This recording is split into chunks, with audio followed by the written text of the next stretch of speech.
তা কবুল করা হবে না। আল্লাহর কাছে একমাত্র পছন্দনীয় ধর্মের নাম কি? ইন্নাদ্দীনা ইনদাল্লাহিল ইসলাম। আল্লাহ দয়া করে রহম করে সেই মুসলমানের ঘরে মুসলমান হিসাবে কবুল করেছেন, এজন্য খুশি না বেজার? আল্লাহ কিন্তু বলেছেন লা তামুতুন্না ইল্লা ওয়া আনতুম মুসলিমুন, মুসলমান না হয়ে মরো না। তার মানে মুসলমানের ঘরে জন্ম নিলেই মুসলমান হয়ে মরা যাবে না। এ কারণেই কিন্তু আল্লাহ বলেছেন মুসলমান না হয়ে মৃত্যুবরণ করো না। আমরা মুসলমানের ঘরে জন্ম নিয়েছি, একদিক দিয়ে আমরা আগে আছি।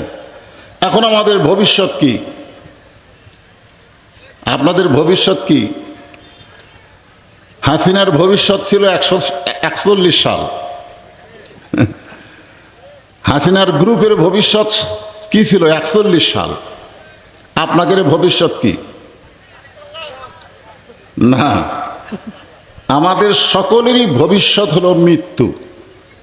জোরে বলেন কি? এই মৃত্যুটা কিসের উপরে মরা লাগবে? মুসলমান হিসাবে মৃত্যুবরণ করা লাগবে। এ কথা কার? আল্লাহ।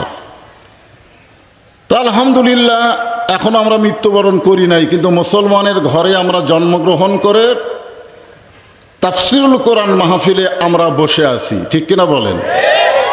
মা সাবাকা মিন হাসানাতিন ফামিন আল্লাহ।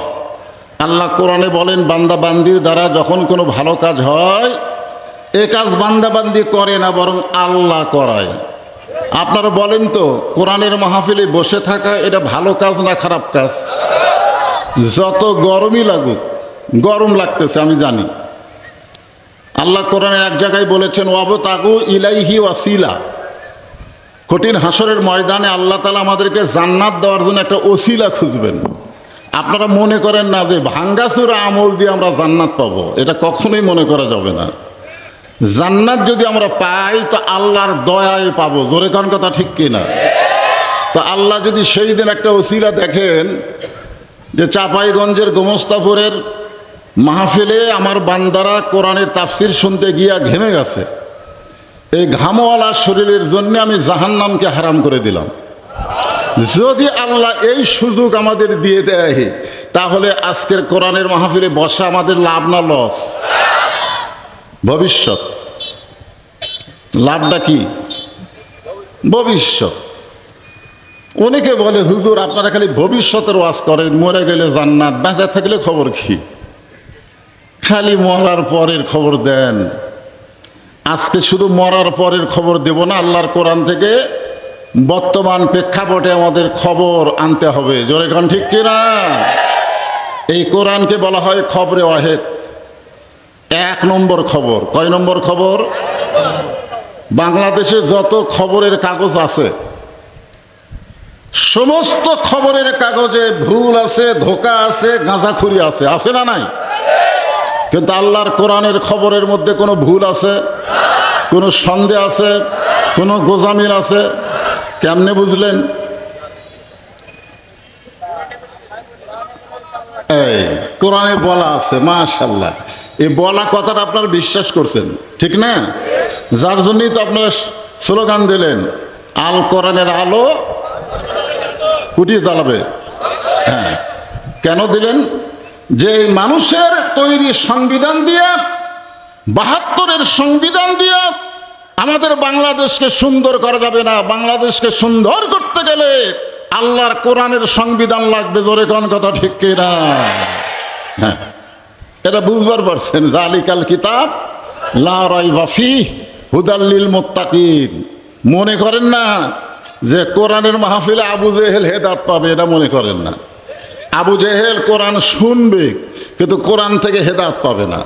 হেদায়েত পাবে আবু বকর। জোরে কোন কথা ঠিক কিনা? সারা রাত দাঁড়িয়ে দাঁড়িয়ে কোরআন শুনেছাও আবু জেহেল, সারা রাত।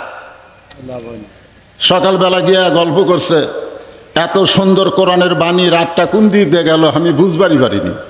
দেখছেন? সোনাল্লাহ খন কোরআনের পক্ষে কথা বলতেছে, এত সুন্দর কোরআনের বাণী। আমাদের বাংলাদেশে কিছু আছে যারা বলে আমরা শরিয়া আইনকে বিশ্বাস করি না, আমরা কোরআন দিয়া দেশ চালাবো না। এরা হল আবু জেহেলের মতন। কোরআন শুনবে কিন্তু বাস্তবে আল্লাহর কোরআন গ্রহণ করবে না। জোরে কোন কথা ঠিক কিনা? কি সুন্দর কথা, এত সুন্দর কোরআনের বাণী, রাতটা কোন দিক দিয়ে গেল আমি বুঝবারই পারিনি। তা আবু সুফিয়ান বলতেছে, নেতা, যেই কোরআন শুনতে রাত কোন দিক দিয়ে যায় বোঝা যায় না, সেই কোরআন ধরলে অসুবিধা কি? ধরলে, শুনলেই যদি এত মজা হয়। এই যে আজকে আপনারা শুনবার রয়েছেন, অনেকে আমার সঙ্গে দেখা করে বললেন, হুজুর আপনার ওয়াজ আমরা অনেক আগে থেকে শুনি, কিন্তু আপনাকে আজকে প্রথম দেখতেছি। হ্যাঁ, তো আবু জেহেলের মতন শুনলে হবে কি? কারণ শুনলে হবে? আবার বলবেন বদরুল রশিদ তো সেই সুন্দর ওয়াজ করে রে। মানুষ বুড়া হোক, কিন্তু ওয়াজ হলো জোয়ান, বুঝলেন না? তো এখন সেরকম তো আবু জেহেলও বলতেছে, এত সুন্দর কোরআনের বাণী, রাতটা কোন দিক দিয়ে গেল আমি বুঝবারই পারিনি। আবু সুফিয়ান বলতেছে, নেতা, যেই কোরআন শুনতে রাত কোন দিক দিয়ে যায় বোঝা যায় না, সেই কোরআন ধরলে অসুবিধা কি? ধরলে ঠেলা আছে? এখানে এমন অনেকগুলো মানুষ আছে যাদেরকে যদি কোরআন বলা হয় ধরো তো, তখন চিন্তা করবে কোরআন ধরার মতন পরিবেশ তো আমার শরীরের মধ্যে নাই। দেখেন, আপনার এমন একটা শরীর, যেই শরীর দিয়ে কোরআন ধরবারই পারবেন না, কারণ লা ইয়ামাসসুহু ইল্লাল মুতাহহারুন। ততক্ষণ পর্যন্ত তুমি কোরআন স্পর্শই করতে পারবে না যতক্ষণ তুমি পবিত্র না হবা। যেই কোরআন ধরতে গেলে পবিত্র হতে হয়, সেই কোরআন যদি বাংলার মুসলমান গ্রহণ করে, তাদেরকে আর পিছন দিকে তাকাতে হবে না। তার তর করার আফানা লাকা যিকরাক, আল্লাহ কবুল করে নিবে। জোরে বলেন কথা ঠিক কিনা? আসুন আমরা আল্লাহর শুকর আদায় করি যে আল্লাহ ভাগ্য গুণে আমাদেরকে এমন একটা নবী দিয়েছেন, তিনি শুধু নবী না, তিনি হলেন নেতা। তিনি শুধু কি না? নবী না, তিনি কি? নেতা। আবু জেহেল বলতেছে, আবু সুফিয়ান, এই কোরআনকে যদি আমরা ধরি, এই কোরআনকে যদি আমরা গ্রহণ করি, তাহলে আমাদের ভুয়া নেতৃত্ব চলবি না। এটা ডাইরেক্ট কথা। আবু জেহেল বলতেছে, কোরআনকে যদি আমরা গ্রহণ করি, তাহলে আমাদের ভুয়া নেতৃত্ব চলবে না, আসল নেতা হয়ে যাবে আব্দুল্লাহর এতিম পোলা। আমার নেতা তোমার নেতা। হ্যাঁ, আমরা কাউকে নেতা হিসেবে মানি না, একজনকেই মানি, যিনি আমাদের নবী। যিনি কি? নিদানে আখেরাতে, তরাইতে পুলসিরাতে, কান্ডারি হইয়া নবী পার করিবেন সেই তরণী। লাইলাতুল মেরাজে আল্লাহ নবী যখন জান্নাতের মধ্যে প্রবেশ করলেন, নবীর সঙ্গে একজন ফেরেশতা ছিলেন। সেই ফেরেশতার নাম হলো জিবরাইল। জোরে বলেন, নাম কি? আর আমাদের সঙ্গে সবসময় কয়টা ফেরেশতা থাকে? আর নবীর সঙ্গে কয়টা? একটা। আপনার হয়তো বলবেন, হুজুর নবীর দুই কান্দে দুটা ফেরেশতা নাই। না, নবীর কান্দ চড়ার মতন যোগ্যতা কোনো ফেরেশতার নাই। সুবহানাল্লাহ বলেন, আরো জোরে কেন সুবহানাল্লাহ? ফেরেশতা জিবরাইল বললেন, ইয়া রাসূলুল্লাহ, আপনি যদি জান্নাত থেকে বের না হন, আল্লাহ আপনাকে জান্নাত থেকে বাইরে করে দিবার পারবে না। কারণ আমরা এমন একটা আল্লাহ পেয়েছি, লিমা তাকুলু মা লা তাফআলুন, আল্লাহ যেটা বলে সেটা করে। ঠিক কিনা বলেন? না খালি এমনি এমনি। আল্লাহ বলেছেন, সালামুন আলাইকুম তিবতুম ফাদখুলুহা খালিদিন। কেউ যদি একবার জান্নাতে প্রবেশ করে, আল্লাহ তাকে চিরস্থায়ীভাবে জান্নাত দিয়ে দিবে। ওগো নবী, আপনি যদি জান্নাত থেকে বের না হন, আল্লাহ আপনাকে বাড়ি করে দিবার পারবে না। সঙ্গে সঙ্গে নবী রাগ করে বললেন, জিবরাইল, যেই কথা একবার বলেছো, এ কথা আর দ্বিতীয়বার বলো না।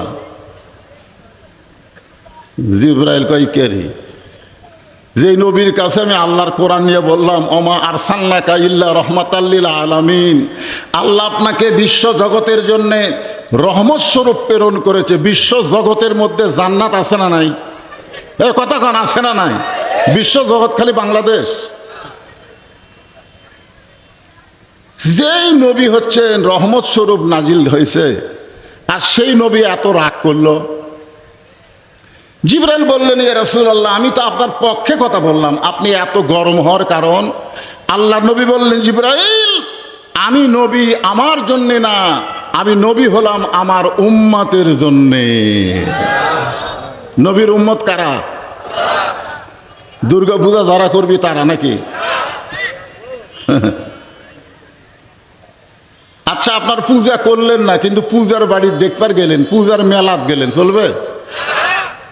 বুখারী শরীফের হাদিস, মান তাশাব্বা বিকওমিন ফাহুয়া মিনহুম, মান তাশাব্বা কওমিন ফাহুয়া মিনহুম। যে জাতকে অনুসরণ করবেন ওই জাতের সাথে হাসর নাসর হবে। তো এখন ব্যাপার হলো, আল্লাহ রাসূল বললেন, আমি নবী আমার জন্যে না, আমি নবী হলাম আমার উম্মতের জন্যে। আমি সেই দিন জান্নাতে থাকার জন্য প্রবেশ করব যেদিন আল্লাহ আমার সমস্ত উম্মতানিকে জান্নাত দিয়ে দিবে। সুবহানাল্লাহ। কারা কারা করলেন না? এখন বলেন, যেই নেতা জান্নাতের মধ্যে গিয়ে আমাদের কথা ভোলে না, আমরা সেই নেতার অনুসরণ করব যেই নেতারে ভোট দিলে সংসদে গেলে আমাদের কথা মনে থাকে না, সব টাকা বিদেশে পাচার করে। জোরে কোন ঠিক না? আমরা কোন নেতার পিছনে ঘুরবো? কতগুলো চামচা বের হয়েছে, আমার নেতার চরিত্র ফুলের মতন পবিত্র, নামাজ পড়ে না এক ওয়াক্ত। জোরে কোন কথা ঠিক না? আমরা এমন নেতা মানি না, আমরা সেই নেতাকে মানব আল্লাহ যেই নেতা সম্পর্কে কোরআনে বলেছেন, লাকাদ কানা লাকুম ফি রাসূলিল্লাহি উসওয়াতুন হাসানা। যদি সফলতা অর্জন করতে চাও তাহলে রাসূলের আদর্শকে তোমরা গ্রহণ করে নাও। আমরা কোনো নেতার আদর্শ মানি না, উমুকের আদর্শ, উমুকের আদর্শ, উমুকের আদর্শ না, কারো আদর্শ না, একমাত্র আদর্শ হবে আমাদের নবী। ধরে কোন ঠিক? আমরা এমন একটা নবী পাইছি যেই নবী জান্নাতে প্রবেশ করবে না, আমাদেরকে বাহিরে রেখে আমাদেরকে নিয়ে জান্নাতে ঢুকবে। সুবহানাল্লাহ। খুশিরা বেজার? তাহলে জবান খুলে বলে আলহামদুলিল্লাহ। এই দুটো একই গেঞ্জি গাওয়াতে ঘুরতেছে। এরা কি আপনাকে মাহফিলে রাজাকার নাই? হ্যাঁ,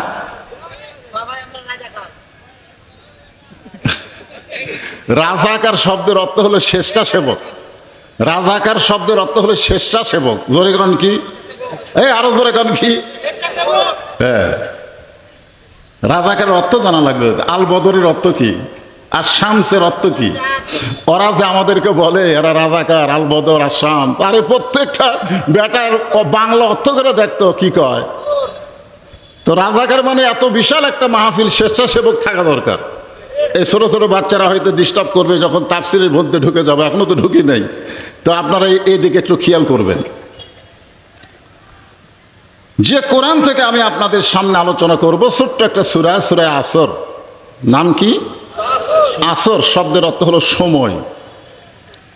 বর্তমান সময় কেমন চলতেছে, আমরা সামনে কেমন সময় আশা করতেছি, সময়ের অত্যন্ত গুরুত্ব আছে। আছে না নাই? দরকার আছে না নাই? বর্তমান সময়ে একটা ছোট বাচ্চা কান্দে, দোয়া দরুদ পড়ে ফুঁক দিলে কান্না থামে না। বর্তমান সময়ে সূরা আয়াতুল কুরসি পাঠ করে পানি ফুঁক দিয়ে বাচ্চারে খাওয়ালেও বাচ্চার কান্না থামে না। এক সময় বাচ্চার মা বলতেছে এই সময়ে দোয়া দরুদ দিয়ে আর কাম হবে না।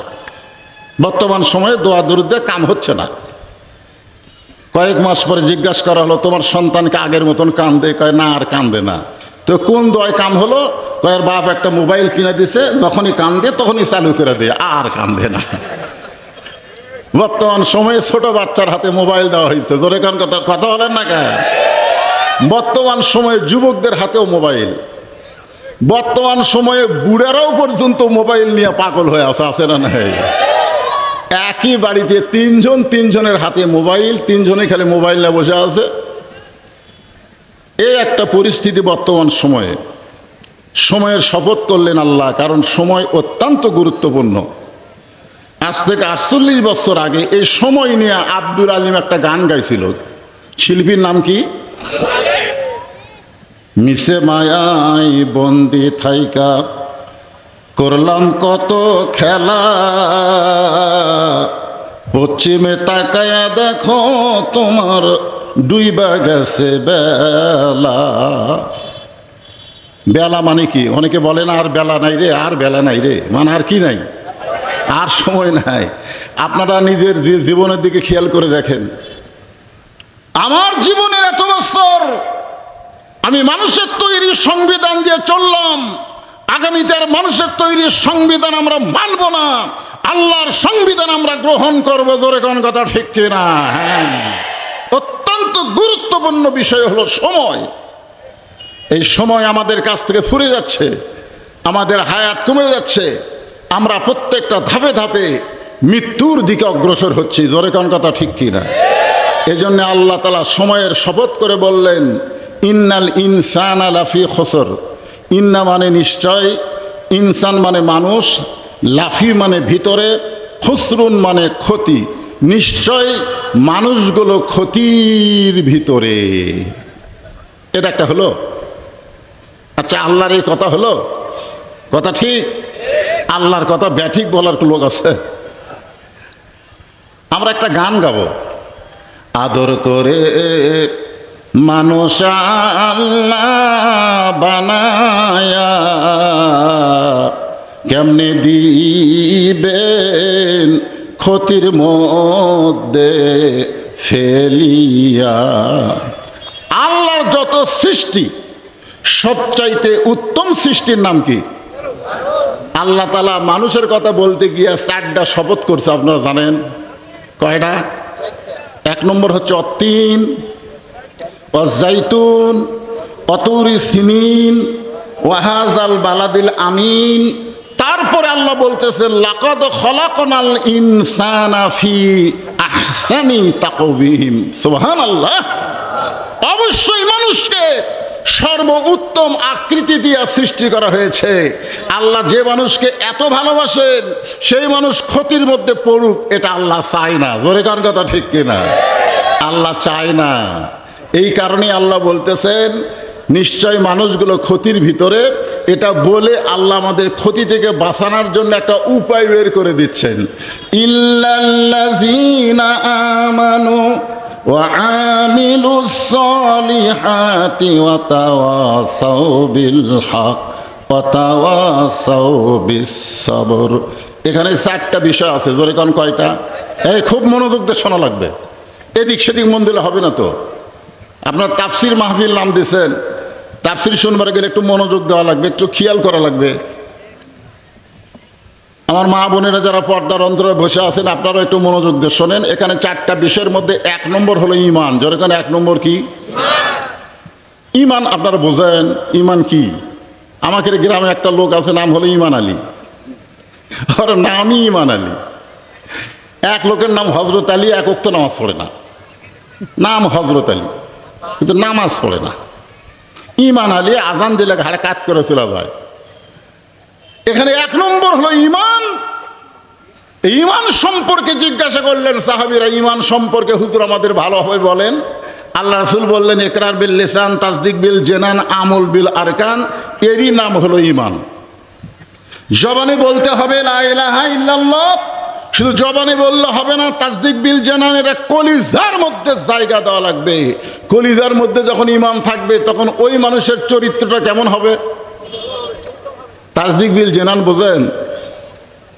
এখন এসে উকিল বলতেছে, উকিল এসে বলতেছে স্যার, আপনি যদি রাষ্ট্রপতির কাছে বাঁচার দরখাস্ত লেখেন আর রাষ্ট্রপতি যদি আপনাকে মাফ করে দেয় তাহলে আপনার ফাঁসি কার্যকর হবে না।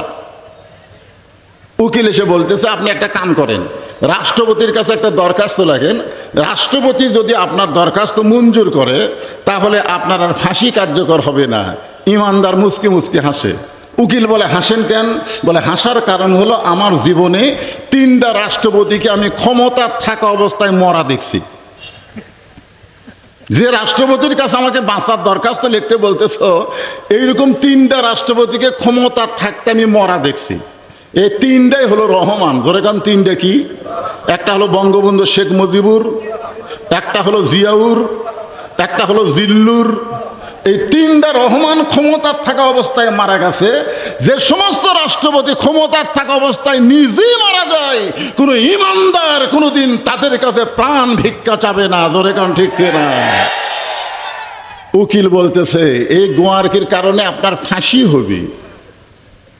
ইমানদার মুসকে মুসকে হাসে আর বলে আমার ফাঁসি হবে কিন্তু আমার মৃত্যু হবে না। উকিল বলে স্যার আপনি কি পাগল হয়ে গেলেন? আপনার ফাঁসি হবে কিন্তু আপনার মৃত্যু হবে না। সঙ্গে সঙ্গে তাসদিক বিল জেনান, কলিজার মধ্যে যারা ঈমান আল্লাহর কোরআন থেকে তেলাওয়াত করেন, ওয়ালা তাকুলু লিমান ইউকতালু ফি সাবিলিল্লাহি আমওয়াতুন বাল আহইয়াউ ওয়ালাকিন লা তাশউরুন। আল্লাহ রাস্তায় যাদেরকে হত্যা করা হয়, আল্লাহ বলেছেন তাদেরকে তোমরা মৃত্যু বলো না। আমি আল্লাহ বলতেছি তারা অমর, তারা জীবিত। ওয়ালাকিন লা তাশউরুন, তোমাদের সাধারণ মাথা দিয়ে এটা তোমরা বুঝতে পারবা না। আপনারা বলেন তো বাংলাদেশের ইসলামী আন্দোলনের আমিরদেরকে, নেতাদেরকে এরকম অন্যায়ভাবে ফাঁসির কাস্টে নিয়ে গেছে, তারা ফাঁসির মঞ্চে চলে গেছে, তারা কখনোই মাপ চাই নাই, প্রাণ ভিক্ষা চাই নাই। কারণ তাসদিক বিল জেনান, কলিজার মধ্যে যখন ঈমান থাকে তখন তাদের কাছে দুনিয়ার থেকে আল্লাহর রাস্তায় যাওয়াকে তারা বেশি পছন্দ করে। ধরে কোন কথা ঠিক না? আবু সাইদের কলিজার মধ্যে ঈমান ছিল বলে বুলেটের সামনে দুই হাত বাড়াইয়া দিছে। ধরে কোন কথা ঠিক কিনা? মার মার। কারণ বাতিলের সঙ্গে আপোষ করে বেঁচে থাকার চাইতে ইমানের সাথে মরা অনেক ভালো। জোরে কোন কথা ঠিক কিনা?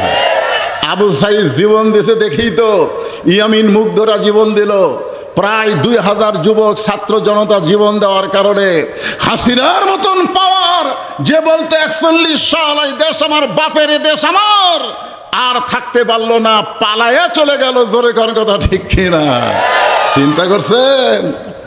এই জন্য তাসদিক বিল জেনান, মুখে মুখে লা ইলাহা ইল্লাল্লাহ এ ঝাঁকি হিন্দুরা মারবার পারবি। জোরে কোন কথা ঠিক কিনা? লা ইলাহা ইল্লাল্লাহ, লা ইলাহা ইল্লাল্লাহ পারবি না? এখনকার ছেলেরা কি বুঝবা?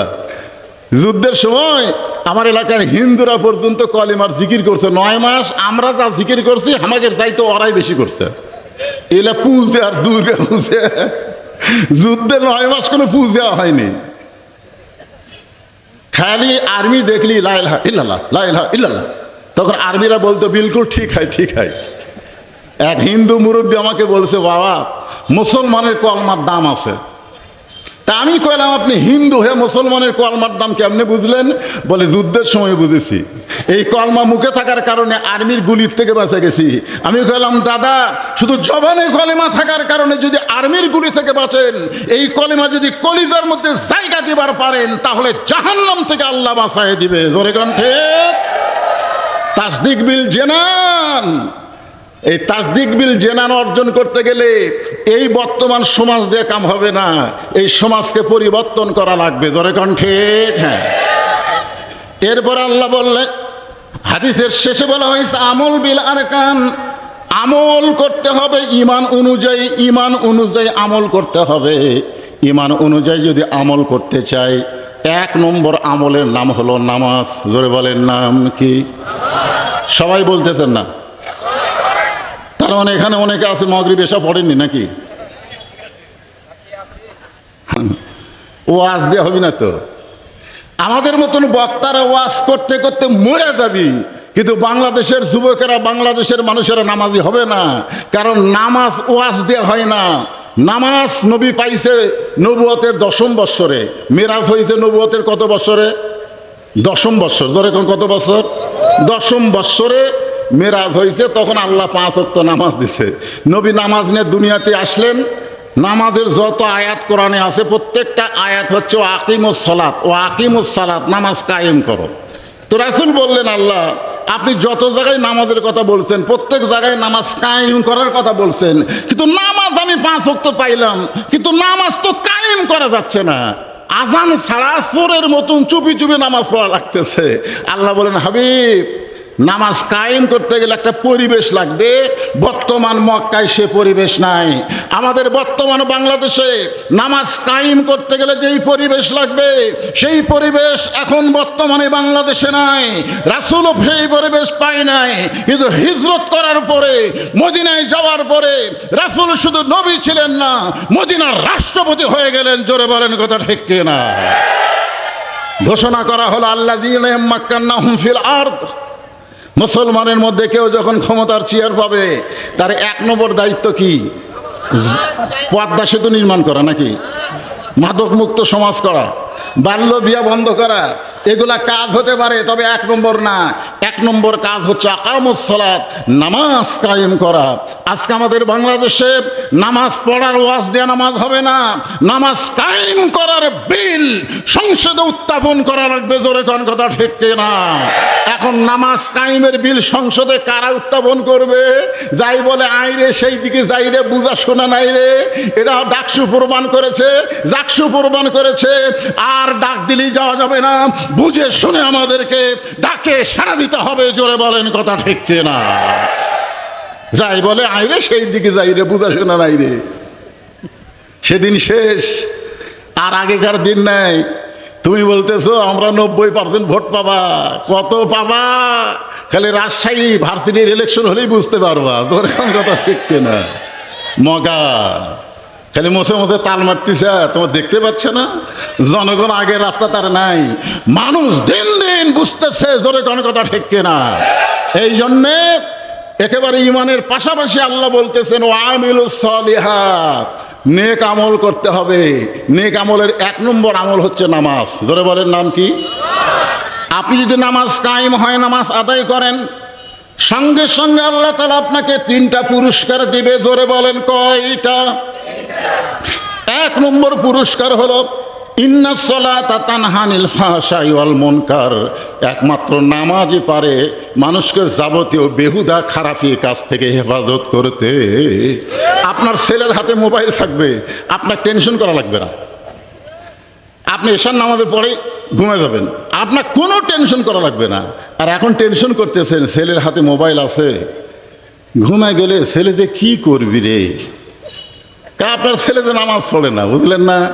নামাজ যদি ধরে তাহলে মোবাইলের ভালো ভালো ভিডিও দেখবে, অশ্লীল ভিডিও আসতেই ইমান বলে দিলে তোর বাপ মা ঘুমায় গেলে কি হবে? কেউ না ঘুমালে, কেউ না দেখলেও আল্লাহ দেখতেছে। জোরে কোন কথা ঠিক কিনা? কথা বলেন। ফালিয়াবুদু রাব্বা হাযাল বাইত। ওই ঘরের মালিকের যদি তোমরা গোলামি করো, নামাজ পড়ো, সঙ্গে সঙ্গে তোমাদেরকে 2টা পুরস্কার দেওয়া হবে।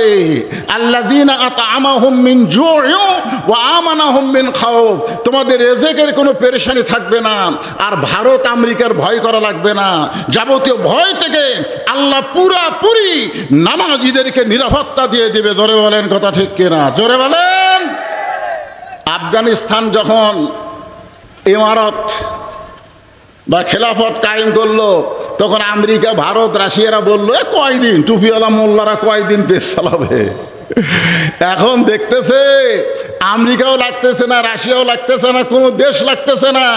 আল্লাহর আসমান থেকে অবারিত রিজিক আল্লাহ তাআলা আফগানিস্তানে পাঠাই দিচ্ছে। জোরে বলেন কথা ঠিক কিনা? হ্যাঁ, আল্লাহ বলতেছে না আল্লাযীনা আত'আমাহুম মিন জুহ, তোমাদের কোনো রেজেকের পেরেশানি থাকবে না। ও আমানাহুম মিন খাউফ, ওই অ্যাটম হাইড্রোজেনের ভয় করা লাগবে না। ভারতের যদি কেউ বলে আমরা ইচ্ছা করলে বাংলাদেশকে 10 মিনিটে সাইজ করব, ও ভারতের নেংটির জাতিরা, ওই কথা মুখে বলতে পারো, বুক ফুলায় বাংলাদেশের তাকায় দেখো, তোমাদের অ্যাটম বোম বাংলার জমিনে পড়তে পারে। ইব্রাহিম নবীর জন্যে নমরুদের আগুন জ্বলতে পারে, কিন্তু আগুন পুড়াবার ক্ষমতা আল্লাহর হাতে। অ্যাটম বোমা ভারত তৈরি করতে পারে, কিন্তু অ্যাটম বোমা ফুটানোর ক্ষমতা আল্লাহর হাতে। সমস্ত কিছু থেকে পুরাপুরি নিরাপত্তা দিয়ে দেবে একমাত্র আল্লাহ। জোরে বলেন কথা ঠিক? মাশাআল্লাহ। তাহলে আমিলুস সালিহাত, নেক আমল যদি আমরা করতে চাই, 1 নম্বর নেক আমলের নাম হলো নামাজ। জোরে বলেন, নাম কি? হলো নামাজ। কিন্তু নারীদের জন্যে, নারীদের জন্যে নামাজ, এখানে যে মহিলার নামে মাদ্রাসা, কি নাম আপনার? ফাতেমা চেনেন নাকি? চেনেন? ফাতেমার শোনেননি কি? মহিলাদের জন্য 1 নম্বর নেক আমলের নাম হলো পর্দা। একটা মেয়ে মানুষ নামাজ পড়ে কিন্তু পর্দা মানে না। আপনার বলেন তো ওর নামাজ দেখাম হবে? হবে? আর পর্দা এইটা হলো 1 নম্বর। যদিও মেয়েদের জন্য 4টা আমলের কথা বলা হয়েছে, খুব খেয়াল করেন। ও আমিলুস সালেহার উপর কথা বলতেছি।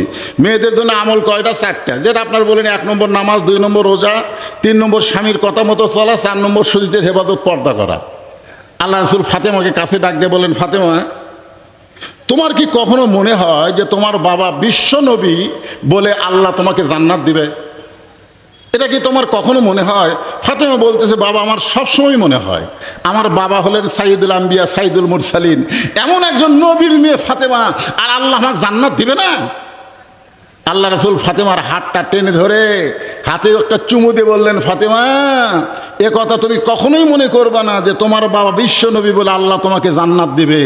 জান্নাত যদি পাবার চাও, জান্নাতের আমল করে তোমাকে জান্নাতে যেতে হবে।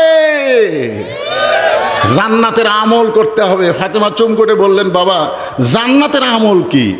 রাসূল বললেন, মেয়েদের জন্য খুব বেশি আমল না। 1 নম্বর নামাজ পড়বা। 2 নম্বর, নামাজ কি সবসময় পড়বা? 24 ঘন্টার মধ্যে কয়বার? খেয়াল করেন, কয়বার? 24 ঘন্টার মধ্যে 5 বার 5 ওয়াক্ত নামাজ পড়লি শেষ। বছরে 1 মাস রমজানের রোজা রাখবা। বছরে 1 মাস, সারা বছর রোজা রাখা লাগবে না, সারা বছরে 1 মাস রোজা রাখবা। তাহলে 11 মাস কি রোজা আছে? 1 মাস যে ফরজ রোজা সেরে 13। তারপরে বলতেছে, স্বামী যদি খেদমত চায়, স্বামীর খেদমত করবা। স্বামী যদি চায়, খুব খেয়াল করবেন, স্বামী যদি খেদমত চায় তাহলে স্বামীর খেদমত করবা। ইচ্ছা অনুযায়ী স্বামীর খেদমত করা যাবে না, কারণ অতি ভক্তি কথা কম। হঠাৎ যদি আপনি দেখেন আপনার বউ খুব খেদমত করতেছে, তখন বুঝবেন ই একটা অন্যায় অকাম করবে। হঠাৎ যদি আপনি দেখতে পান যে আপনি খেদমত চাচ্ছেন না, কিন্তু আপনার বউ জোর করে আপনাকে খেদমত করতেছে, কারেন্টের ফ্যান বন্ধ করে দিয়ে পাকা হেঁকায়, তা আপনি বলতেছেন কারেন্ট কে আছে তো বন্ধ কেন? বলে ওই ফ্যান আমার সতীন, ওই যদি আপনি বাতাস দেয় তাহলে আমি জান্নাতে কেমনে যাই, এই জন্য ফ্যান বন্ধ করেছে, বাতাস করতেছি। বাম হাতে পাখার বাতাস করে, ডান হাত দিয়ে কপাল টিপতেছে। স্বামী কয়, কে গো এরকম কেন? বলে আপনার পায়ের তলে আমার জান্নাত। কে যেন কষে যে স্বামীর পায়ের তলে জান্নাত। আসলে স্বামীর পায়ের তলে জান্নাত না, মায়ের পায়ের তলে জান্নাত। জোরে বলেন কথা ঠিক কিনা? এটা ভুয়া কথা। আগেকার বক্তারা মরদ মানুষকে উপর থাকার জন্য যা তাই করছে। কোরআনে কার কি অধিকার সেটা আছে না নাই? দরকার আছে না নাই? আল্লাহ কোরআনে বলেছেন, হুন্না লিবাসুল্লাকুম ওয়া আনতুম লিবাসুল্লাহুন্না। স্বামী হলো বিবির পোশাক, বিবি হলো স্বামীর পোশাক। খালি বউ খেদমত করলে হবে না, স্বামীও বউয়ের একটু খেদমত করা দরকার, ঠিক কিনা বলেন? মা আয়েশা বলতেছেন, আমি যখন খাবার দস্তরখানা বিছাই তখন আমার নবী, আমার স্বামী মশক ভরে পানি নিয়ে চলে আসতেছে। আমি বললাম, আপনি আল্লাহর নবী? রাসূল আয়েশা, আমি আল্লাহর নবী, এটা ঠিক আছে, কিন্তু তোমার কাছে আমি আল্লাহর নবী না, আমি হলাম তোমার স্বামী। জোরে কান সুবহানাল্লাহ। খেয়াল করছেন তো? এখন কিছুক্ষণ পরে কাঁদতেছে, মনোযোগ দিয়ে শোনেন। কিছুক্ষণ পরে বউ কাঁদতেছে, বাম হাতে বাতাস করে আর ডান হাত দিয়ে স্বামীর কপাল টিপতেছে, আবার কাঁদতেছে। স্বামী বলে, কি জন্য কান্দো? এমনি এমনি। স্বামী কিন্তু বলতেছে, তুমি আমাকে এত খেদমত করতেছো, তুমি কান্দো কেন? এমনি এমনি। বগুড়ার ভাষা, এমনি এমনি কাঁদছে। না না, কি জন্য কাঁদতেছো? বলে, আপনাকে বলে কোনো লাভ নাই। আরে বলে লাভ নাই মানে? আমি তোমার স্বামী, বলো। আপনি বিশ্বাস করবেন যে আপনি যখন বাড়িতে থাকেন না, তখন আপনার বুড়া বাপ আর বুড়ি মা আমার কলিজা জোলা খাচ্ছে, আপনি জানেন? বাতাস করতেছে আর বলতেছে, আপনার বুড়া বাপ আর আপনার বুড়ি মা আমার কলিজা জোলা খাচ্ছে। আপনি যদি ওই বুড়া বাপ আর বুড়ি মায়ের সাথে থাকতে চান, তাহলে আল্লাহর রাস্তায় আমার বাপের বাড়ি পাঠিয়ে দেন। আর আমার সঙ্গে যদি জান্নাতের সংসার করবার চান, ওই বুড়া বুড়ি বাদ দেওয়া লাগবে। অমা আলাইনা ইল্লাল বালাক। আমার যা ওয়াজ ছিল আমি ওয়াজ শেষ করলাম। এই ওয়াজ শেষ করে আবার এরকম করে বাতাস করতেছে। এখন স্বামী চিন্তা করতেছে, কে রে, ই তো আমার খেদমত করতেছে, আমি খেদমত চাইনি, জোর করে খেদমত করতেছে। এই খেদমত করার পিছনে কারণ আছে না নাই? স্বামী চোখ বন্ধ করেছে, এমন সময় আমিলুস সালিহা, নেক আমল, ওয়াকাদা রাব্বুকা আল্লা তা'বুদু ইল্লা ইয়াহু ওয়া বিল ওয়ালিদাইনি ইহসানা লিয়াবলুয়াকুম আইয়ুকুম আহসানু আমালা। তোমাদেরকে পরীক্ষা করা হবে সুন্দর আমলের। তোমার বউ যেভাবে তোমার বাপ মায়ের বিরুদ্ধে বললে, এই মুহূর্তে তোমার নেক আমল কি? নেক আমল বইয়ের হাত ধরে জান্নাতে সংসার করা। নেক আমল কি? ওঠ, বউ বলতে ওঠ। বউ কই কে রে, মরদ মানুষ এত গরম কেন? তোর যা আছে ট্রাম টোপলা বান, তোর যা আছে ব্যাগের মধ্যে তোল, আমি 3 তালাকের গাড়ি করে তোকে তোর বাপের বাড়ি পাঠিয়ে দেবো। 3 তালাকের গাড়ি, 3 চাকার গাড়ি না, 3 তালাকের গাড়ি। তুই কি মনে করছিস তুই আমার বাপ মার বিরুদ্ধে বাস করতেছিস? আমার বাপ মা যদি মরে যায়, আমি কিয়ামত পর্যন্ত কাঁদলেও বাপ মাকে আমি ফিরে পাবো না। আর তোর মতন বউ সকালে মরলে আমি বিকালে বিয়ে করবো। তোকে ছাড়া দিলেও বইয়ের অভাব নাই, দরকার হলে বউ ছাড়বো, কিন্তু বাপ মায়ের করে যে আঘাত দিব না। এটাই আমার আল্লাহর কোরআন। জোরে বলেন কথা ঠিক কিনা? রাসূল বলেছেন, ফাতেমা, আলী যখন খেদমত চাবে, স্বামী যখন খেদমত চাবে, তখন স্বামীর খেদমত করবা, সব সময় করা লাগবে না। আর 4 নম্বর হলো পর্দা। ও ফাতেমা, এই পর্দাটা তোমাকে সব সময় করা লাগবে, মাঝে মধ্যে পর্দা করলে হবে না। এটা তো রাজাকার, তাই না? স্বেচ্ছাসেবক, মাশাআল্লাহ। আজকে আপনাদের বুঝাই দিলাম। কতগুলা ফালতু লোক বলে না, এই মুহূর্তে বাংলা স্যার কি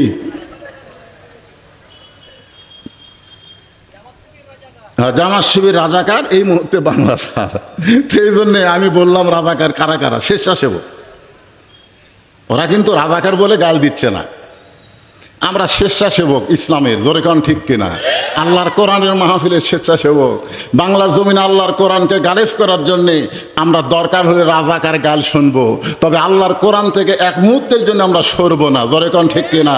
কারা কারা রাজি? 2 হাত তুলে আমার আল্লাহকে দেখান। লিল্লাহে তাকবীর। হাত নামান।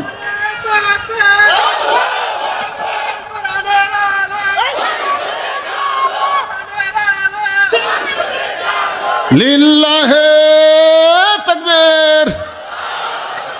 আল্লাহ রাসূল বললেন, ফাতেমা, অকরনা ফি বুয়ুতিকুন্না ওয়ালা তাবাররাজনা তাবাররুজাল জাহিলিয়াতিল উলা। এখন আপনারা বলেন, পর্দা কি সব সময় না মাঝে মাঝে? নামাজ কি সব সময় না মাঝে মাঝে? এই কথা বোঝা লাগবে। নামাজ কি সব সময় না মাঝে মাঝে? রোজা কি সব সময় না বছরে 1 মাস? স্বামীর খেদমত কি সব সময় না স্বামী যখন চায়? আর পর্দা? ও আমিলুস সালিহা। আমার মায়েদের জন্য একটু বলতেছি, মায়েরা একটু মনোযোগ দিয়ে শুনবেন, কারণ মহিলা মাদ্রাসার মধ্যে ঢুকে আমার কলিজা ভরে গেছে।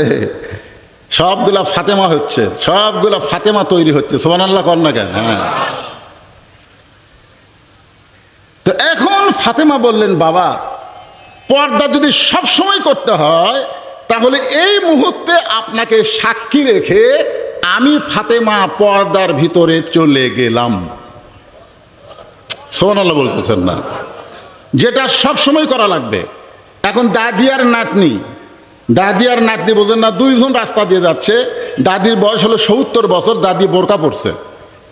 আর নাতনির বয়স হলো 18 বছর, নাতনির গায়ে বোরকা নাই।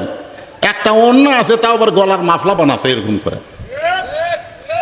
আপনারা বলেন তো, রাস্তার যে যতগুলা মানুষ, বুড়া হোক যুবক হোক, এই সমস্ত মানুষ কার দিকে তাকাবে? দাদির দিকে না নাতনির দিকে? তো সেই দাদি বোরকা পরছে আর নাতনির গায়ে বোরকা নাই। একটা বুড়া মানুষ পর্যন্ত যুবতীর দিকে তাকায়, আর সেই যুবতীর গায়ে বোরকা নাই, যে বুড়ির দিকে বুড়াও তাকায় না, সেই বুড়ি বোরকা পরছে।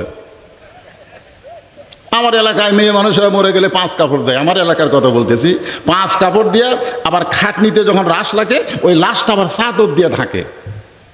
ফেরেশতারা এসে ঘুরতেছে আর বলতেছে, আল্লাহ এই মেয়ে মানুষ যখন জীবিত ছিল গোটা পাড়ার লোক সবাই দেখছে, আর মরার পরে 5 কাপড় দিয়ে এই চাদর দিয়ে খাটনি ঢাকলো, ব্যাপার কি? আল্লাহ বলতেছে, ফেরেশতা ওই দেশের নাম বাংলাদেশ রে, ওই দেশের মেয়েরা বাঁচতে মানে না রে, মরার পরে মানে রে, মরার পরে মানে রে। মরার পরে বুড়ি হলে আপনি বলেন রাজশাহীর লোকেরা আমের দেশের লোক, 50 বছর আমের গাছের গোড়াত কেউ যদি বেড়া দেয়, 50 বছর হলো গাছের বয়স, তার গোড়াত দিচ্ছে বেড়া। একজন জিজ্ঞাসা করে, কে রে ভাই বেড়া কেন? বলে গরু ছাগল যদি খায়। কে রে পাগলা, গরু ছাগল 50 বছর গাছের দিকে তাকাবেই না, তোরে কোন ঠিক কিনা?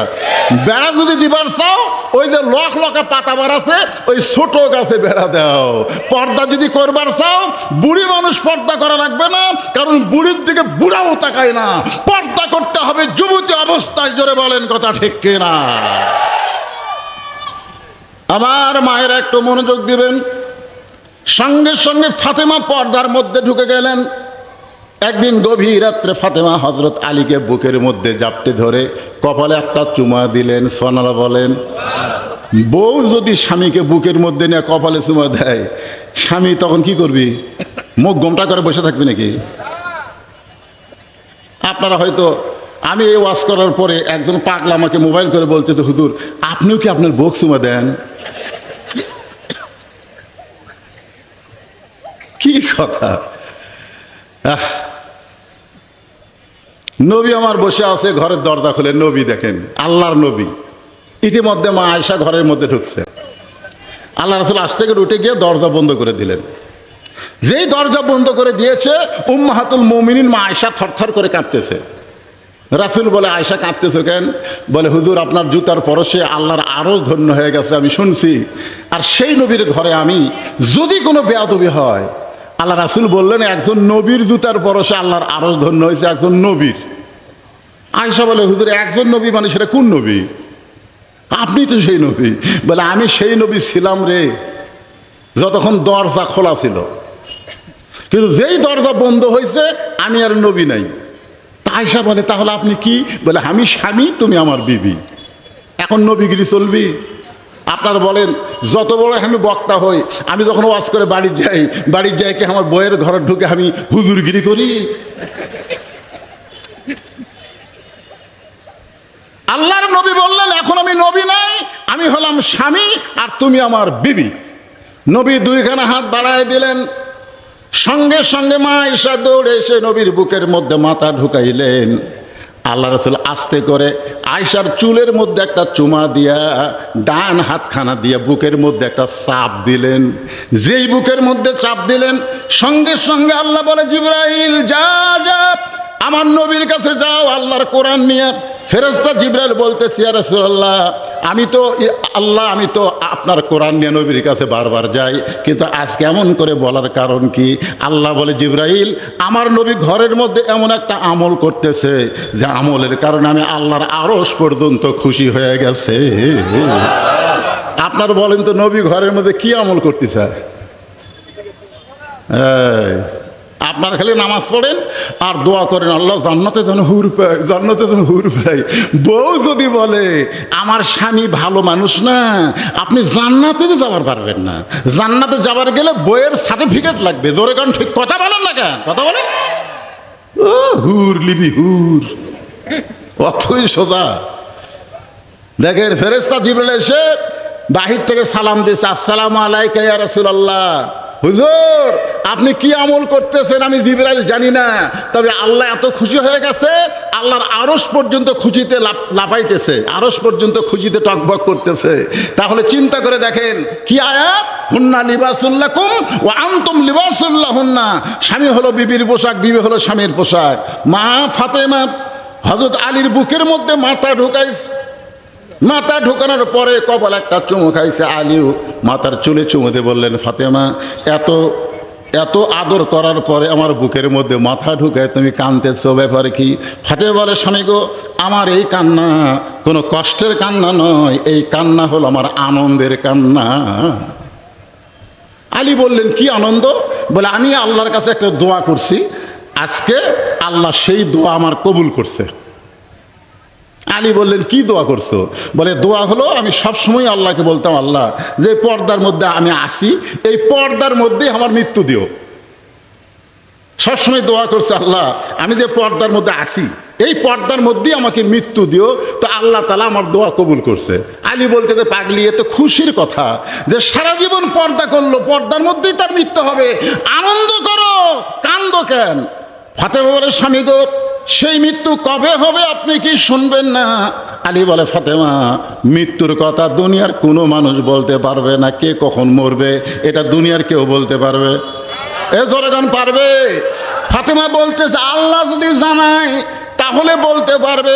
ও গো স্বামী, এই মুহূর্তে আল্লাহ পাক আমারে জানাইছে আজকে গভীর রাত্রে ফাতেমার মৃত্যু হবে। সঙ্গে সঙ্গে হযরত আলী মাটিতে পড়ে গেলেন। ফাতেমা মুচকে মুচকে হেসে স্বামীর মাথাটা উরাতের উপরে নিয়ে কপাল একটা চুমু দিলেন। স্বামীর মাথাটা উরাতের উপরে নিয়ে কপাল একটা চুমু দিলেন, দিয়ে বললেন, স্বামী গো, আমি জানি আপনার মতন জ্ঞানী কেউ নাই, আমি এটাও জানি আপনার মতন বীর কেউ নাই। আপনারা বলেন তো, হযরত আলীর মতন জ্ঞানী কেউ ছিল? আল্লাহ রাসূল বলেছেন, আমার 4 জন সাহাবী, 1 নম্বর নরমের 1 নম্বর আবু বকর, গরমের 1 নম্বর হযরত ওমর, ধনীর 1 নম্বর ওসমান, আর জ্ঞানের 1 নম্বর হযরত আলী। আজকে গভীর রাতে আমার মৃত্যু হবে, এই মৃত্যুর কথা শুনে একটা জ্ঞানী ব্যক্তি কোনোদিন কানতে কানতে এরকম পড়ে যাবে না। আপনি শুধু জ্ঞানী না, আপনি একটা বীর। আপনারা বলেন তো, হযরত আলী কি ছিলেন? কেমন বীর? হ্যাঁ, কেমন বীর?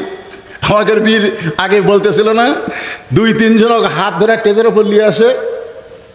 বীর এখন মাইক পায়া, খেলা হবে, খেলা হবে। খেরে পাগলা, খেলবার গেলে তোর মাথার বল থাকা লাগবে। তোর এখন কথা ঠিক কিনা?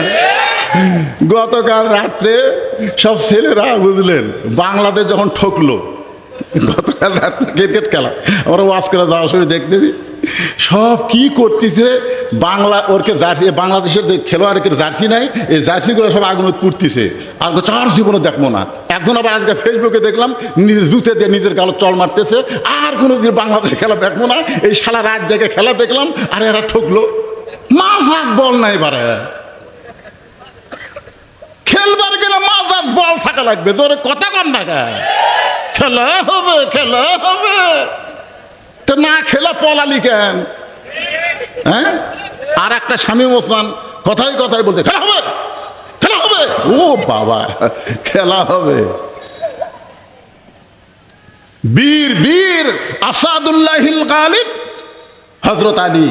আল্লাহর দ্বীনকে গালিব করার ব্যাপারে হযরত আলী ছিলেন সবচাইতে বড় বীর, আসাদুল্লাহ। জোরে আল্লাহু আকবার। এত বড় বীর হইয়া, এত বড় জ্ঞানী হইয়া আপনি কেন কাঁদতেছেন? আপনি কি বিশ্বাস করেন না? আসলে যাইতে হবে। এই দুনিয়া থাকার জায়গা না, এই দুনিয়াতে আসলে যাওয়া লাগবে। আমি যখন বলবো আসলে, আপনারা বলবেন যাইতে হবে, সবাই বলবেন আসলে। যাই বলেননি, থাকবেন। এর একটা থাকার জায়গা হলো, এটা থাকার জায়গা। বালতু সিরুন আল হায়াতাদ দুনিয়া ওয়াল আখিরাতু খায়রু ওয়া আবকা। ও মুসলমান, ও কোরআন পাগল জনতা, শোনো, এই দুনিয়া কিছুই না, দুনিয়া কিছুর না, দুনিয়া থাকার জায়গা না। যত বড় বিল্ডিং তৈরি করেন, এখন 5 তলা বিল্ডিং এর উপরে 1.5 লাখ টাকার খাট, 12,000 টাকার কম্বল, ওরে তামানে গাওয়াত দিয়ে রাত 9টার সময় বলতেছে, আমার বাড়ি, আমার ঘর, আমাক নামাইকে। ওরে বাবা রে, 2 কান্দে 2 ফেরেশতা বলতেছে, আল্লাহ, ঘুমের আগে দোয়া পড়া লাগবে, আল্লাহুম্মা বিইসমিকা আমুতু ওয়া আহইয়া। ঘুম দেওয়ার মালিককে, চেতন করার মালিককে। আপনারা যে ঘুমায় যান ফেসবুক দেখতে দেখতে, আপনাকে যদি আল্লাহ চেতন না করে, আপনার কোনো শক্তি নাই যে আপনি চেতন হতে পারবেন। এই জন্য ঘুমের আগে দোয়া পড়তে হবে, আল্লাহুম্মা বিইসমিকা আমুতু ওয়া আহইয়া। বেটা দোয়া না পড়ে বলতেছে, আমার বাড়ি, আমার ঘর, আমাক নামাইকে। এ দেশ আমার বাপের, এ দেশ আমার। ও রাত 3টার সময় একটা ভূমিকম্প, জোরে কোন কি কম্প? খালি এই বিল্ডিং সামান্য একটু, এ ভাই এ দেখ সামনে 48 সেকেন্ডের একটা ভূমিকম্প। ওই এত ফোর্সে নামছে, যাই কি বলছে আমাকে নামাইকে, ওই এত ফোর্সে নামছে যে ঘুমের ঠেলায় কম্বল লঙ্গি খুলে আছে, ওটা পরারও টাইম পায়নি, একেবারে ন্যাংটা হয়ে নামছে।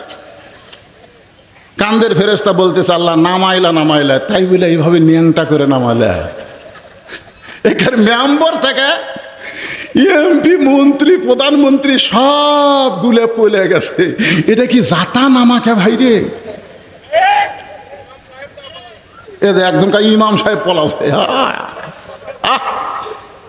এই পলানোর পরেও ওরা আবার স্বপ্ন দেখে আবার আসিব ফিরে,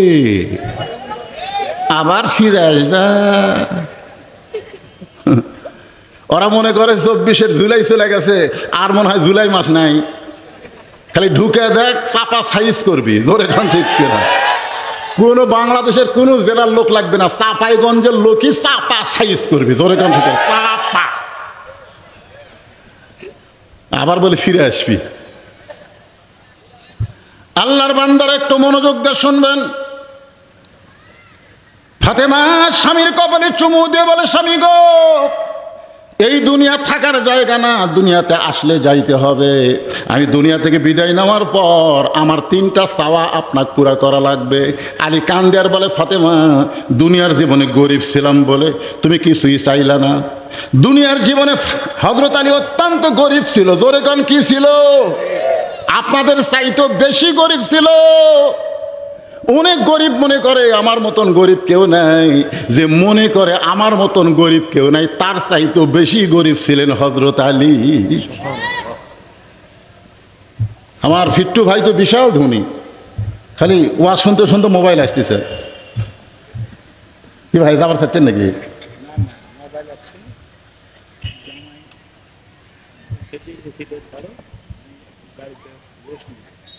আচ্ছা আচ্ছা ঠিক আছে। আরে বাবা কোয়া লাগবে, আমি বুড়া বক্তা লই। এই ইয়ং বক্তা করে অনেক কিছু খেয়াল করে দেওয়া লাগে, আমাকে খেয়াল করে দেওয়া লাগবে। আমি আপনাকে এই গরমের মধ্যে বসা দেখেই তো আমার কলজা ভরে গেছে। 2-1জন ওঠা বসা করতেছে, আবার বসতেছে, থাক অসুবিধা নাই। তো কি কথা বলতেছিলাম একটু মনে করেন। ওয়ামিলুস সালিহাত, নেক আমল করতে হবে। ওয়াতাওয়াসাউ বিল হক, হক কথা বলতে হবে। ওয়াতাওয়াসাউ বিস সবর, এখনো হক কথার ওয়াজ আমি শুরু করি নাই। সবাই গরমের মধ্যে আরো গরম হওয়া লাগবে, ধরে কোন ঠিক কিনা? আমি একটু সাইজে আপনাকে নিয়ে আসতেছি। ভাইজান একটু মনোযোগ দিয়ে শুনবেন।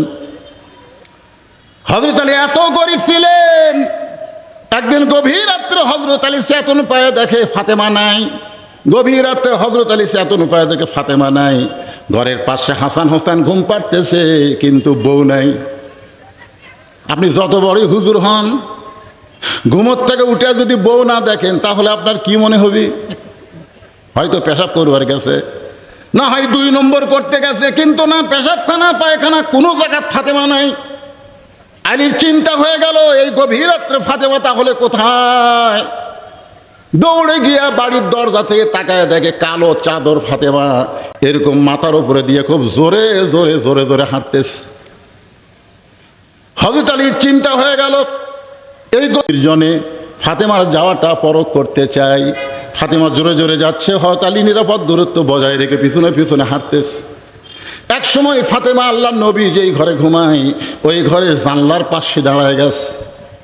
আলী একটু দূর থেকে খেয়াল করে কান ফালাইছে, দেখি আমার বিরুদ্ধে হয়তো কিছু কথা তার বাপের কাছে বলবার আছে। যে স্বামী ঠিক মতো সংসার করতে পারে না তার ভিতরে বহু সন্দেহ থাকে, জোরে কোন কথা ঠিক কিনা? একটু দূর থেকে হযরত আলী শুনতে পায় ফাতেমা ডাকতেছে, বাবা আজকে যদি আমার মা খাদিজা জীবিত থাকতো তাহলে আজকে আপনার কাছে আমার আশা লাগতো না। কারণ ফাতেমার মা খাদিজা গোটা পৃথিবীর মধ্যে শ্রেষ্ঠ ধনবতী রমণী, জোরে কোন মারহাবা। তুই আমুয়া ধনী না, ফাতেমা গরিব হয়েছে, গরিব আলীর সঙ্গে বিয়ে বসার পর এখন বলতেছে, বাবা আমার মা যদি আজকে জীবিত থাকতো আমি গভীর রাত্রে আপনার কাছে আসতাম না, বড় বিপদে পড়ে আপনার কাছে আইছি বাবা, মেহেরবানি করে একটু দরজা খুলে দেন। সঙ্গে সঙ্গে আল্লাহ নবী দরজা খুলে দেয়। ফাতেমা ঘরের মধ্যে ঢোকার সঙ্গে সঙ্গে রাসূল বলতে, ফাতেমা তুই একা কেন ঘরের মধ্যে আসলি, আমার আলীকেও ঘরের মধ্যে নিয়ে আয়। আলী দূর থেকে চমকে উঠছে, কে আমি যে ফাতেমার পিছনে পিছনে আইছি, এটাকে আল্লাহ নবী জানে নাকি? আল্লাহ নবী সব সময় নবী না, তিনি একজন বাবা। আর বাবা হিসাবে বিবাহ দেওয়া মেয়েটা যখন বাবার কাছে আসবে গভীর রাত্রে একা একা, তখন বাবা হিসাবে বলা দরকার, তুই একা কেন আইলি, জামাই কোথায়, বলার দরকার আছে না নাই? এ কারণে আল্লাহ রাসূল বলেছেন, তুই কেন একা আইলি মা, আমার আলী কোথায়? ফাতেমা বলতেছে, আপনার জামাই আলী ঘুম পাড়তেছে, আমার হাসান হোসেন ঘুম পাড়তেছে, ওরা যখন অঘরে নিদ্রায় আমি তখন চোরের মতন চুপি চুপি আপনার কাছে আইসি বাবা, মেহেরবানি করে একটু বাতি জ্বলান। রাসূল বলে, বাতি জ্বলান লাগবে না, তুই কি বলবি বলে তাড়াতাড়ি তুই এখান থেকে চলে যা। ফাতেমা বলতেছে, বাবা সারা জীবন বলেছি কিন্তু বলে কাম হয় নাই, আজকে একটু আপনাকে দেখাবার চাই।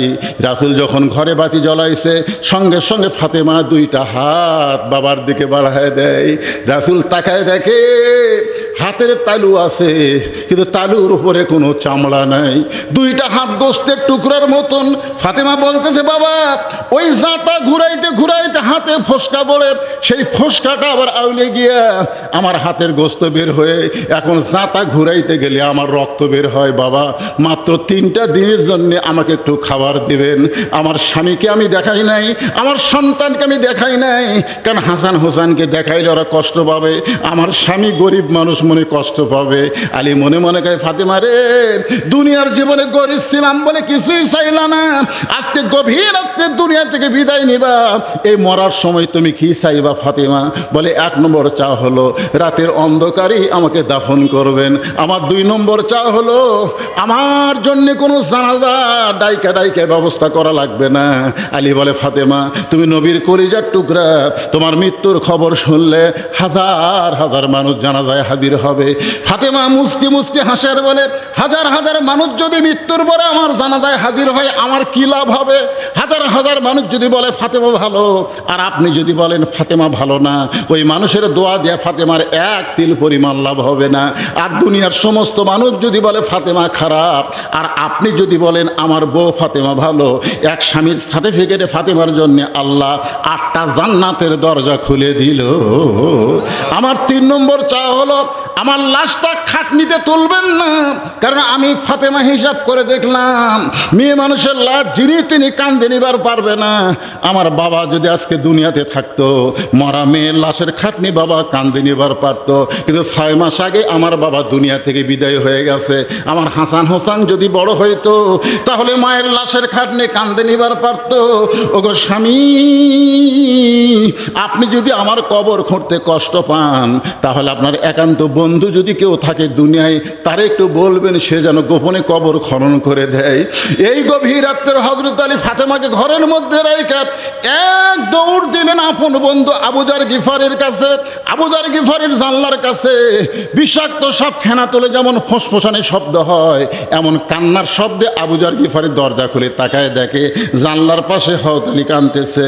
আবু যার গিফারি বলে, আলী রে জীবনে বহু যুদ্ধ তোমার সঙ্গে করতে গেলাম, কোনো যুদ্ধে তোমাকে আমি পরাজিত হয়ে কাঁদতে দেখি নাই, আজকে তোমার জীবনে এমন কি যুদ্ধ শুরু হলো, তুমি কেন পরাজিত সৈনিকের মতন আমার জানলার কাছে কাঁদতেছ?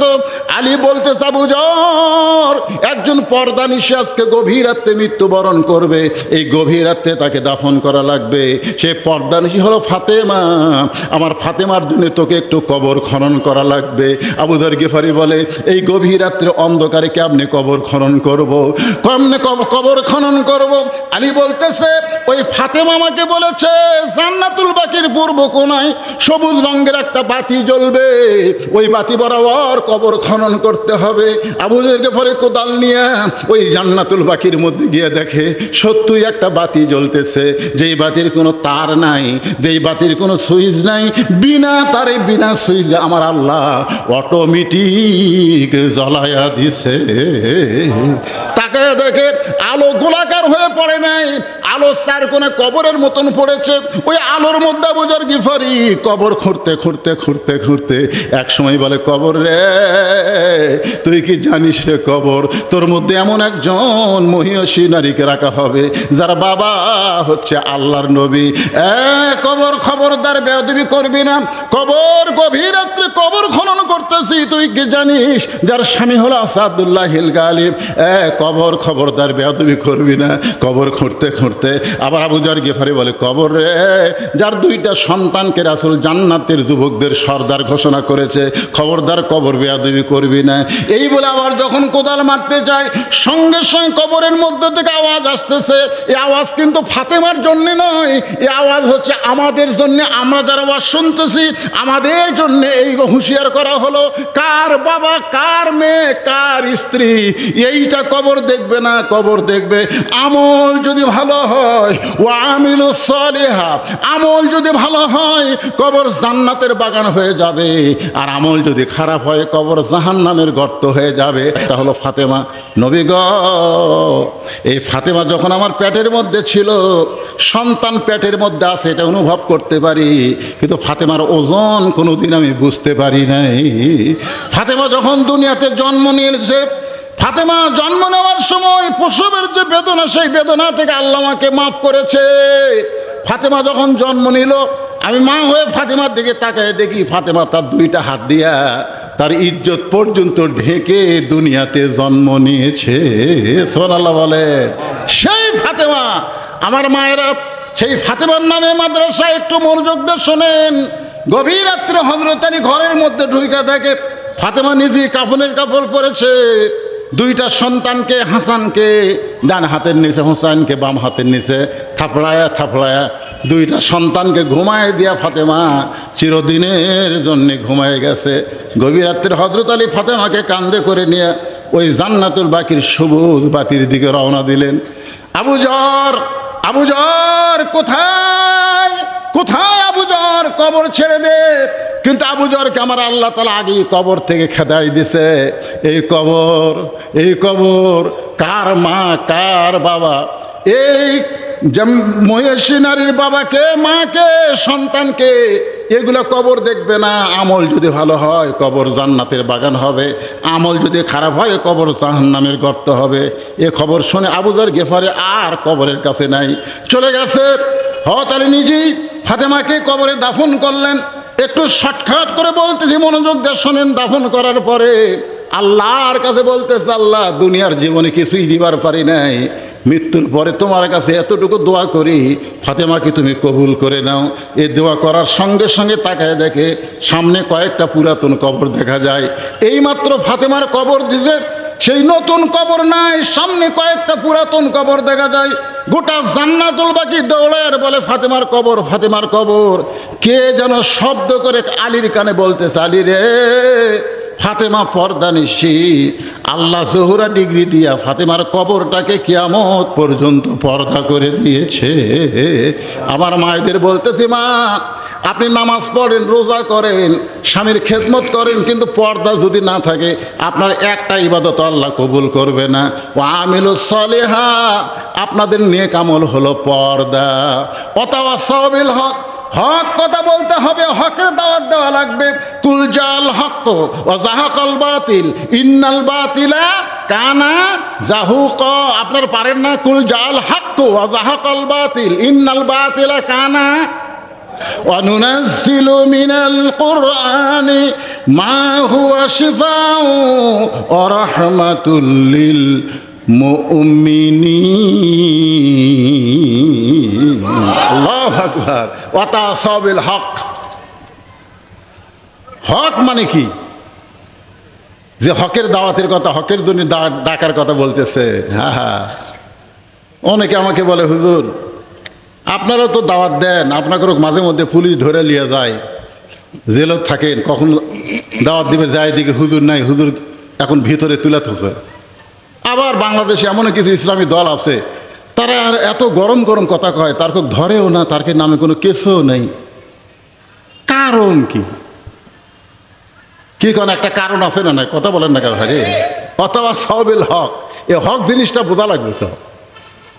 আজকে বাংলাদেশে অনেক আলেম, মাথায় টুপি, মুখে দাড়ি, বুজুর্গ, তার আকীদার দোহাই দিয়া বাতিলের সঙ্গে আপোষ করতেছে, আর আকীদার দোহাই দিয়া হকের দলে আসতে চাই না। জোরে বলেন, কথা ঠিক কিনা?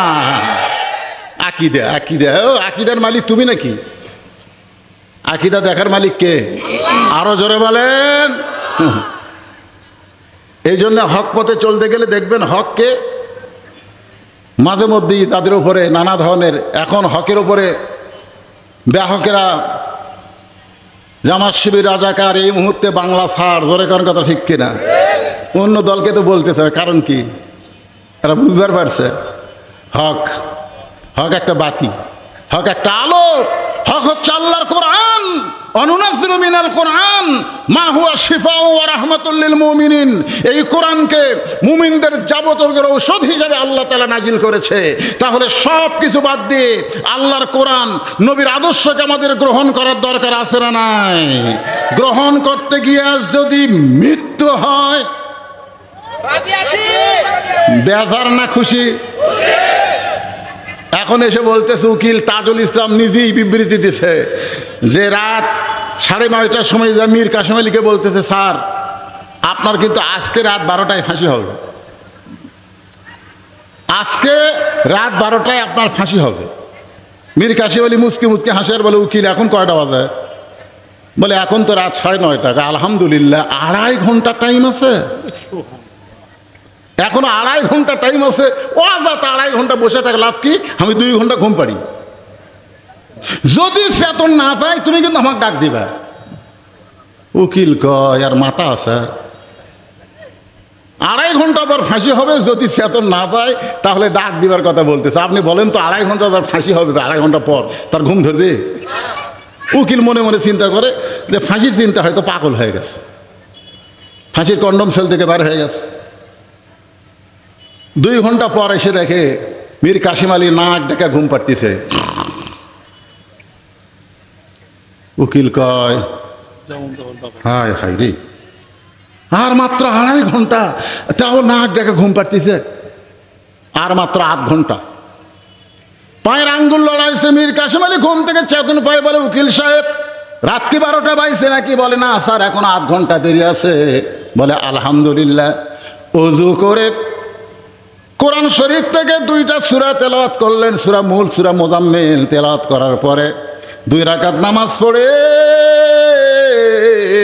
ওয়াসজুদু ওয়াক্তারিফ, আল্লাহ বলেছেন তুমি যদি আমার নিকট আসতে চাও তাহলে সেজদার মাধ্যমে তুমি জেনে নাও। জোরে কোন সুবহানাল্লাহ। 2 রাকাত নামাজ পড়ে ফাঁসির কন্ডম সেলের মধ্যে সবচাইতে ভালো যে পাঞ্জাবিটা, সেই পাঞ্জাবিটা মীর কাসেম আলী গায়ে দেওয়ার পরে চিরুনি দিয়ে মাথার চুল হাসড়ায় বলে, উকিল এখন দেখো তো আমারে কেমন লাগতেছে। উকিল কান্দের বলে, স্যার এই মুহূর্তে আপনার ফাঁসি হবে, আর আপনি নতুন পাঞ্জাবি পরে কি শ্বশুর বাড়ি যাবেন নাকি? মীর কাসেম আলী বলে, উকিল ফাঁসি হবে আমার, আর তুমি কেন কাঁদতেছ? আমার ফাঁসি হবে, তুমি কেন কাঁদতেছ? তুমি জানো না উকিল, আমার কোনো দোষ নাই, শুধুমাত্র হকের পক্ষে সুদকে কবর দেওয়ার জন্য ইসলামী ব্যাংক চালু করেছি, মানুষকে সুবিধা দেওয়ার জন্য ইবনে সিনা হাসপাতাল করেছি, হাজার হাজার মানুষের কর্মসংস্থান করেছি। এতে করে ব্যাহক দেখলো, বাতিল দেখলো, ভারত দেখতেছে মীর কাসেম আলী অর্থনীতিকে যে হারে চাঙ্গা করতেছে, বাংলাদেশ তো একদিন সোনার বাংলাদেশ হয়ে যাবে।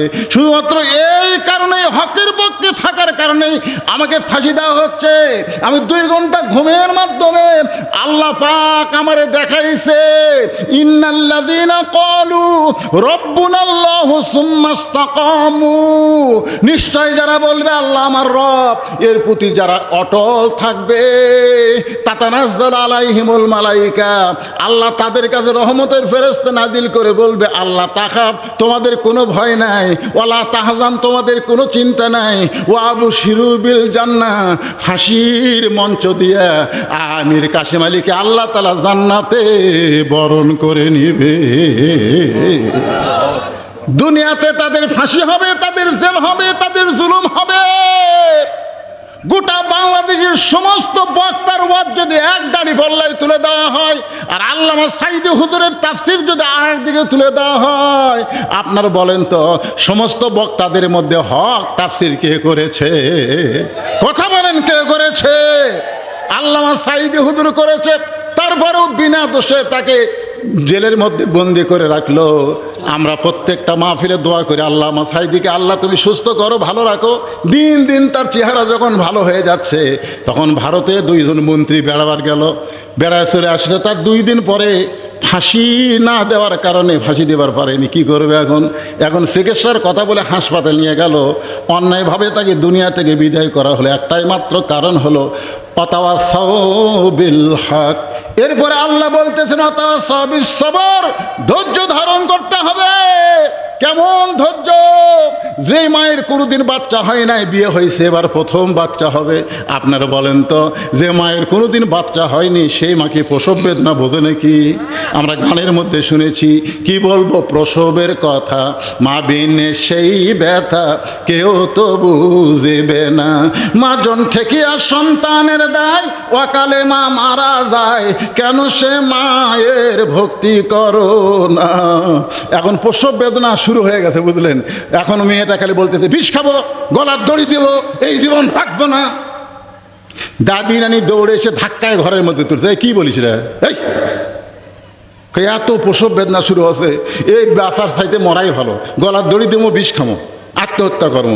দাদি নানি মুচকে মুচকে হাসে, পাগলি, তোর পায়ের তলে সন্তানের জান্নাত, পায়ের তলে সন্তানের জান্নাত হবি, তুই মা হবি, বাপের পায়ের তলে না রে পাগলা, বাপের পায়ের তলে না, মায়ের পায়ের তলে, তোর পায়ের তলে তোর সন্তানের জান্নাত হবি। আর এই প্রসব বেদনায় যদি এরকম জীবন দিবার চাস, তাহলে তুই কেমনে মা হবি? ধৈর্য ধর, অথবা সবর, ধৈর্য ধর। জোর করে বিছনা শুয়ে দিয়ে ঠান্ডা পানির মধ্যে নরম কাপড় চুবড়ায় কপালে দিয়ে ওই খালি কান্দে, আর দাদি নানি বলে ধৈর্য ধর, অতা সবিস সবর, ধৈর্য ধর, ধৈর্য ধর। এই দাদি নানির কথা শুনে ধৈর্য ধারণ করেছে। প্রসব বেদনার কষ্ট, এমন কষ্ট আর সহ্য করতে পারে না। দাদি নানি কপালে চুমা দেয়া বলে দাঁতের ওপর দাঁত দে, ধৈর্য ধর। জোরে যদি কাঁদিস, রাস্তা দিয়ে মানুষ যাচ্ছে, বলবে সবাই যে এমন একটা